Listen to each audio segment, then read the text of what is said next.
আজকে আমাদের এখানে অবস্থান কর্মসূচি এবং থানা বিক্ষোভ ছিল, মহেশতলা থানা বিক্ষোভ ছিল।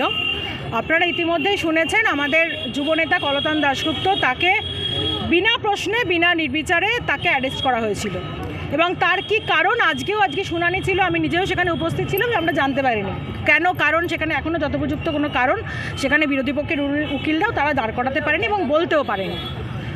আমরা শুধু এটাই বলতে চাই, কলতানদাকে আটকে রাখা যাবে না, কলতানদা আগামী দিনে নিষ্কৃতি পাবে, কিন্তু যারা আজকে একটা কোথাকার অডিও ক্লিপিং তাও জানে না, সেই অডিও ক্লিপিংয়ের নাম করে যারা আজকে কলতানদাকে থানার ভেতরে ভরলো, আগামী দিনে তাদেরকে জেলের ভেতরে থাকতে হবে, এটা আমরা নিশ্চিত।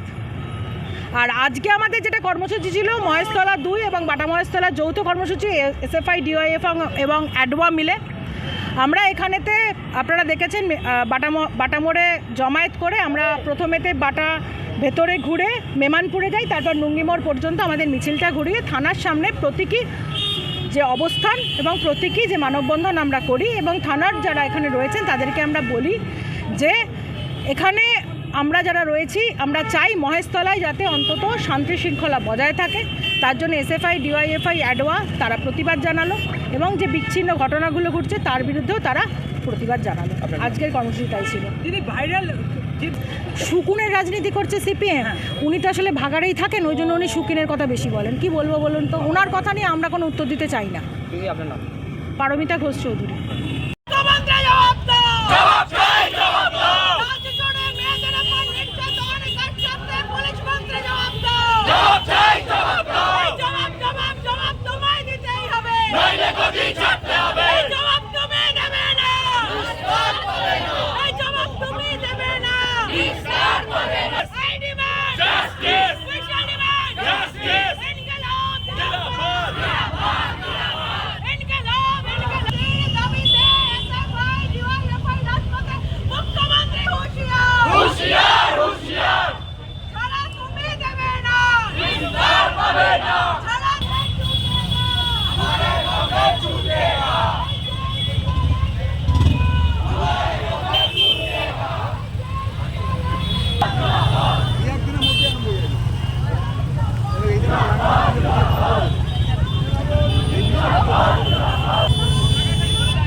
কমরেড, এখন আমাদের এই অবস্থার বিক্ষোভ কর্মসূচি আরো কিছু চলবে।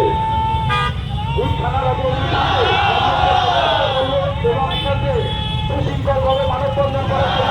পশ্চিমবাংলার মানুষ, সারা ভারতবর্ষের মানুষ প্রতিবাদে সামিল হয়েছে। আজকে সেই প্রতিবাদে প্রথম দিন থেকে এসএফআই ডিওয়াইএফআই এবং অ্যাডওয়া জানিয়ে চলেছে, লড়াই আন্দোলনে সামিল হয়ে চলেছে। তার প্রেক্ষিতে আমাদের অনেক কমরেডদের ইতিমধ্যে নানানভাবে অভিযুক্ত করা হয়।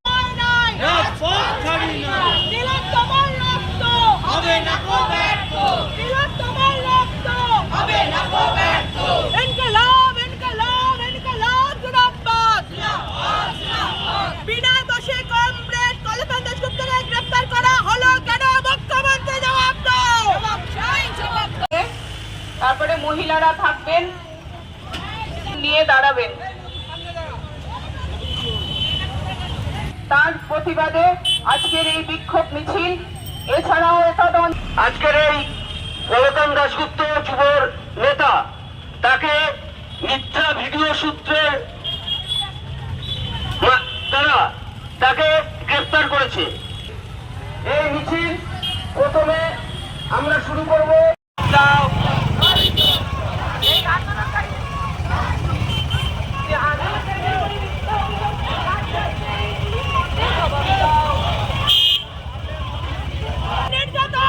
তুলতে পর্যন্ত ভয় পাবে এমন একটা ভয়াবহ পরিস্থিতি তৈরি করবার চেষ্টা করছে আজকে পশ্চিমবঙ্গের রাজ্য সরকার। আমরা ধিক্কার জানাচ্ছি ছাত্র, যুব এবং মহিলা, সর্বোপরি সারা পশ্চিমবাংলার মানুষ জনমত নির্বিশেষে আপনাদের এখানে যারা উপস্থিত রয়েছেন, এই মাইকের মাধ্যম দিয়ে আমাদের কথা যাদের কাছে পৌঁছচ্ছে, আপনাদের কাছে আবেদন জানাচ্ছি আজকে যে এই বিক্ষোভ কর্মসূচি, আজকে আমরা মহেশতলা থানার সামনে যাব, সেখানে মহেশতলা থানার সামনে গিয়ে সারা পশ্চিমবাংলাতে একইভাবে যে বিক্ষোভ চলছে, তেমনি মহেশতলা থানাতে গিয়েও আমরা আমাদের আর্জি জানাবার কথা বলবো। আপনাদের প্রত্যেকের কাছে আবেদন, আমাদের মহেশতলা এলাকায় যে সার্বিকভাবে প্রশাসনিক দুর্বলতা, চারিদিকে যে বিচ্ছিন্ন ঘটনাগুলো ঘটে চলেছে, তার প্রতিবাদ জানিয়ে আপনারাও আমাদের মিছিলেতে সামিল হন। এই কথা বলে আমি